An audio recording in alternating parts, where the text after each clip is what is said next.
দিল্লি না ঢাকা, ঢাকা ঢাকা।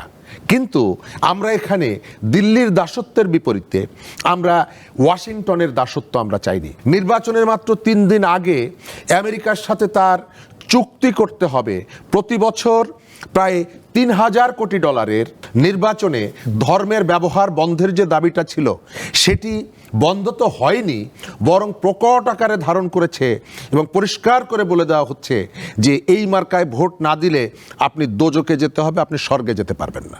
যে ছাত্র নেতারা সরকারে অংশগ্রহণ করেছেন, উপদেষ্টা হয়েছেন, দেখা গেছে নিজের এলাকায় শত শত কোটি টাকার উন্নয়ন প্রকল্প নিয়েছেন, অথবা যে এলাকাটাতে তিনি নির্বাচন করতে পারেন সেই সম্ভাবনা আছে, সেখানে অন্যান্য অঞ্চলকে বঞ্চিত করে ওই অঞ্চলটাতে অতিরিক্ত বরাদ্দ দিয়েছেন, যেটা আমাদের ওই যে বৈষম্য বিরোধী যে আন্দোলন, সেই আন্দোলনের সাথে সাংঘর্ষিক।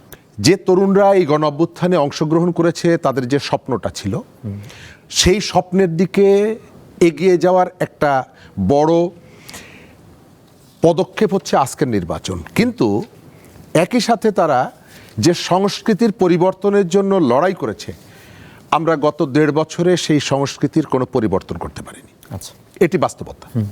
আমাদের চোখের সামনে কেউকে দেখেছি বিপুল সম্পদের মালিক হতে, যাদেরকে আমরা পোস্টার বয় হিসাবে দেখতাম।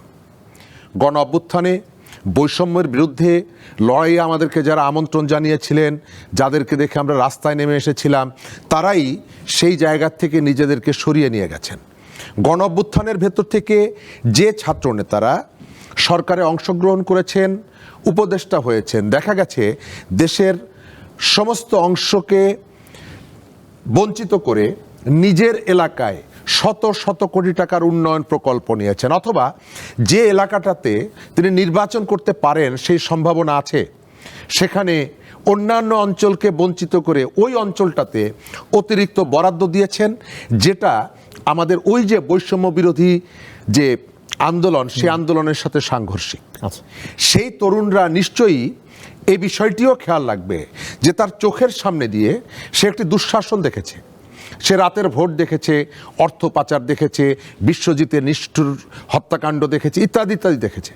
কিন্তু সেই তরুণ এটাও দেখছে তার রক্তের উপরে পাড়া দিয়ে যারা ক্ষমতায় বসেছেন তাদের একটা বিরাট অংশ রাষ্ট্রকে বিভাজিত করেছে, রাজনীতিকে বিভক্ত করেছে। এই তরুণ দেখেছে যে তার চোখের সামনে আমরা ফেলানির লাশ যেমনি দেখেছি, একই সাথে এবং সেটি নিয়ে আমরা বিক্ষুব্ধ হয়েছি, এবং আমাদের গণ অভ্যুত্থানে ওই সময়ের শাসকদের নীরবতাকে জ্বালানি হিসাবে কাজ করেছে গণ অভ্যুত্থান। এই তরুণ এটাও দেখছে যে গত 3-3.5 মাসে আমেরিকার থেকে প্রপার কাগজপত্র না থাকার কারণে হাতে পায়ে শেকল পরিয়ে প্রায় 350 মানুষকে এখানে নামানো হয়েছে, অথচ আমরা স্লোগান দিয়েছিলাম দিল্লি না ঢাকা, ঢাকা ঢাকা। কিন্তু আমরা এখানে দিল্লির দাসত্বের বিপরীতে আমরা ওয়াশিংটনের দাসত্ব আমরা চাইনি।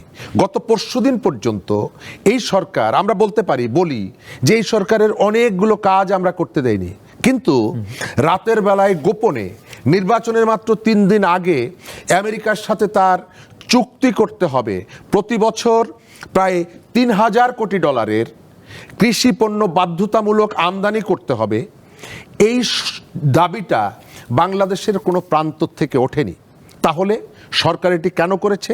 সরকার এটি করেছে, আমি এটি আজকের এই দিনে একেবারে দায়িত্ব নিয়ে বলি, সরকার বাংলাদেশের মানুষের স্বার্থকে যতটুকু প্রাধান্য দিয়েছে তার থেকে বেশি প্রাধান্য দিয়েছে আমেরিকার স্বার্থে। আমরা ভারতের স্বার্থ এখানে চাইনি, আমেরিকার স্বার্থ এখানে চাইনি। আমরা চেয়েছিলাম প্রান্তিক মানুষের স্বার্থকে প্রায়োরিটি দেবে। সংস্কার এটা এখানে হবে, রাজনীতির সংস্কার, আমাদের আচরণের সংস্কার।